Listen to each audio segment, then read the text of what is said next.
Salut à tous. Alors aujourd'hui on se retrouve dans cette nouvelle vidéo pour vous montrer un petit peu les avancées de ces derniers temps. Vous allez voir qu'il n'y a pas grand chose puisque ces derniers temps j'ai travaillé pas mal en dehors de chez moi. Du coup ici ça n'a pas trop avancé. Alors je vais commencer par vous raconter la petite péripétie qu'il m'est arrivée et franchement ça fout un peu les boules parce que à 5 jours près, ma nouvelle clôture, comme vous pouvez voir derrière moi du poulailler, était faite quoi. Bref, je me dis de toute façon c'est ça devait être le destin. Donc il se trouve que j'avais ma chienne qui, depuis qu'il y avait le petit poussin qui était arrivé, zonnait pas mal au niveau du poulailler. Mais bon, ça m'inquiétait pas trop puisque elle, jusqu'à présent, n'avait jamais attaqué une poule ni rien. Et pourtant elle était déjà rentrée dans le poulailler. Bref, il n'y avait pas eu de soucis. Et sauf que là, je sais pas, ça devait l'intriguer de malade. Le petit poussin, ça court et ça saute un petit peu de partout. Alors je pense que ça a dû y jouer. Et du coup, en fait, elle m'a troué le grillage à poules. Parce que bon, un grillage à poules, c'est quand même assez fin. Elle me l'a troué, elle est rentrée dans le poulailler et elle a bouffé le petit poussin. Donc bye bye, petit poussin. Donc bon, c'est pas bien grave, puisque dans tous les cas, comme je vous l'avais dit, j'étais clairement pas prête pour ça. J'avais fait les choses un peu dans la précipitation et la preuve en est, quand on fait les choses dans la précipitation, il n'y a rien de bon qui en découle. Aussi, j'aurais appris à reconnaître une poule d'un coq chez les oisillons grâce à l'un d'entre vous qui m'a dit que ça pouvait se voir au niveau des plumes. Et il est vrai qu'après j'ai fait des recherches sur internet et au niveau de la taille des plumes et au niveau de la crête qui commence à se former chez les poules et les coqs, c'est différent et c'est comme ça qu'on peut reconnaître de bonne heure le sexe. Et donc moi fatalement il se trouve que c'était un coq et donc comme vous l'entendez déjà, j'ai déjà mon petit coq d'amour et que je le kiffe trop et j'ai pas envie de le changer et donc j'aurais été bien embêtée d'avoir un coq quoi. Il aurait fallu que je le refourgue à quelqu'un, etc. Bref, voilà. Quoi qu'il en soit, c'est un moindre mal qu'il m'est arrivé. Ce que j'ai trouvé aussi d'hyper intéressant, ça a été de voir quand même le comportement de la poule une fois que son petit poussin s'est fait bouffer. Et donc on la voit en fait pendant les 10 minutes qui suivent derrière, elle a cherché vraiment dans tous les poulaillers, quoi, le nouveau poulailler petit où je l'avais mis dedans pour qu'elle soit tranquille, et puis dans le grand poulailler, là où tout le monde va, je l'ai vu un peu vraiment en panique, elle l'a cherché de partout, et au bout de 10 minutes, c'est un truc de dingue, il se passe un truc dans sa tête, et en fin de compte, elle reprend sa vie comme si ne rien n'était avec ses copines les poules et tout ça, quoi. Donc c'était quand même intéressant de voir comment ça réagissait. Donc bon, maintenant, nouvelle clôture. J'ai utilisé du grillage semi-rigide. Alors à la base, j'avais acheté ce grillage-là déjà l'année dernière.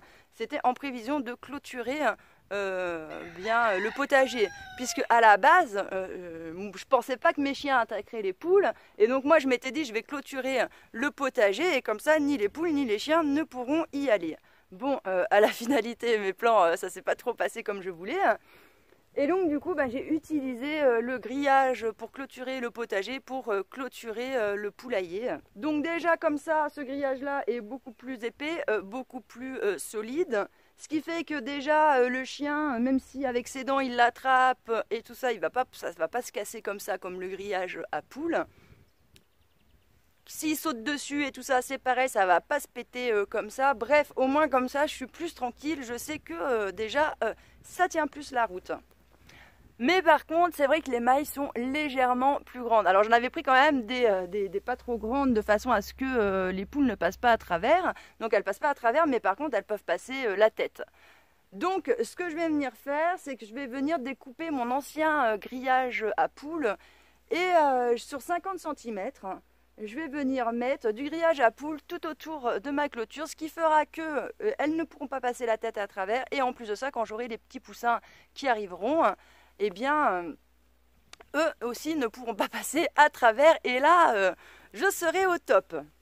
J'ai donc aussi investi dans un petit filet à poules amovible. Je dis petit parce que j'ai pris que 25 mètres et je crois que j'avais pas trouvé même plus petit. Bref, c'est vraiment juste histoire de pouvoir faire des zones de séparation dans mon poulailler. Car bon là quand même, je l'avais fait un petit peu à la sauvage, j'avais eu des palettes, etc. Bref, ça ressemblait à rien l'histoire.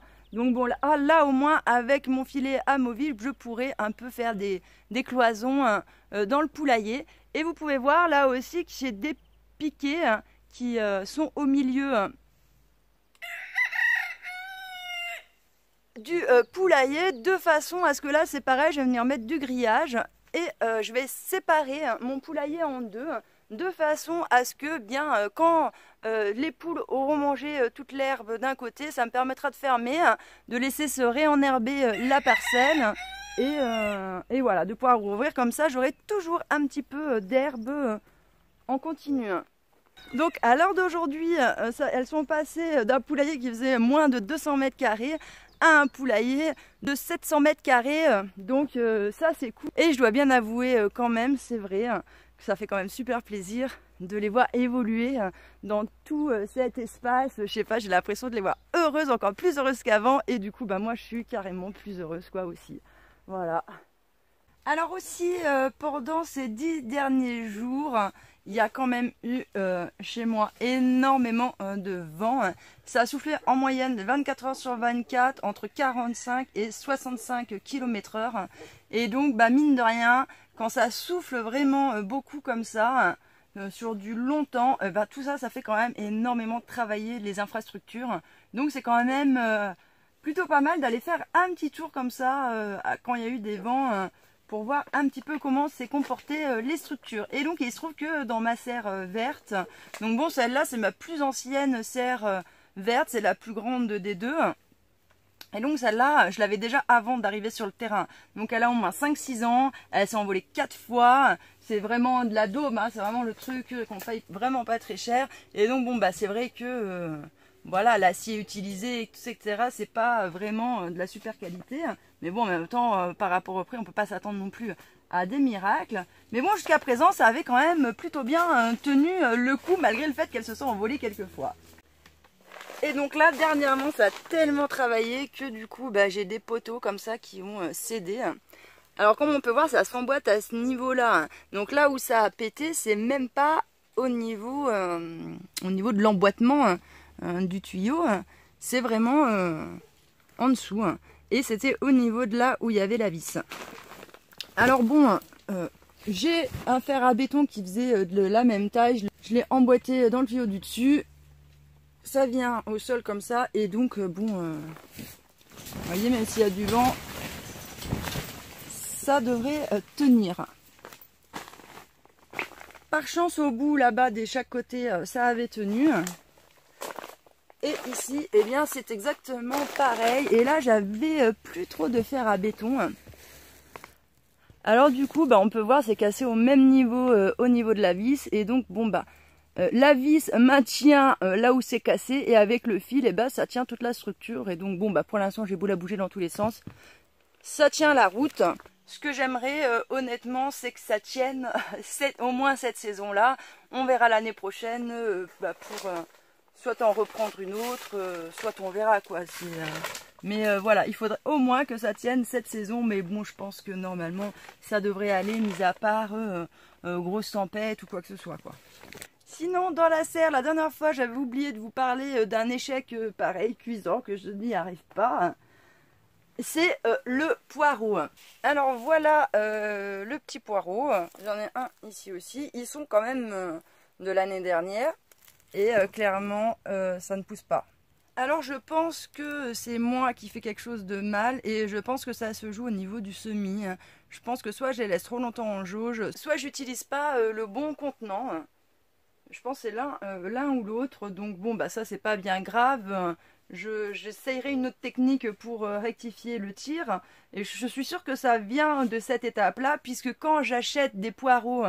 à mon maraîcher qui sont déjà un peu plus gros que ceux-là pour les repiquer et les récolter un peu plus tard, eh bien ceux-là j'arrive à les faire grossir. Donc je pense que ça vient du fait, voilà, que ça vient du fait du départ au niveau de mon semis. Donc voilà, on verra ça, je vous tiendrai au courant quand j'aurai fait d'autres techniques et d'autres façons, voilà, pour vous dire si j'y suis arrivée ou non. Et aussi un truc que je galère vraiment chez moi à faire, c'est les fèves. Alors au début, je pensais que c'était un problème au niveau de mes semences qui pourrissaient dans le sol, etc. Mais cette année, j'ai capté un truc. Là, j'avais fait des semis de fèves et on voit qu'il y a des petits trous par endroit. Et dans ces petits trous, il y avait une graine et maintenant la graine n'y est plus. Et en fin de compte, quand je fais mon semis, que ce soit en pleine terre ou même quand je l'ai fait du coup dans des godets, eh bien j'ai des souris qui viennent me bouffer les graines. Et en fin de compte, c'est pour ça que j'ai un taux d'échec qui est quand même assez impressionnant.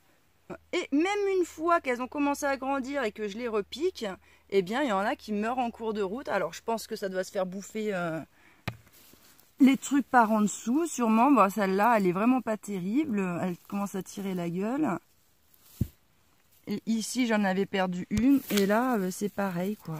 Elle était cassée. Ce qui fait qu'avec tout ça, eh bien, je n'arrive pas à manger une seule fève depuis 2 ans. Je les cultive, mais j'arrive pas à en manger une seule. Pour la simple et bonne raison, c'est que si je veux garder des semences pour pouvoir les reproduire l'année d'après, eh bien, j'ai tellement d'échecs que le peu que j'arrive à avoir, eh bien, ça me resserre uniquement pour faire pour ressemer l'année d'après, quoi.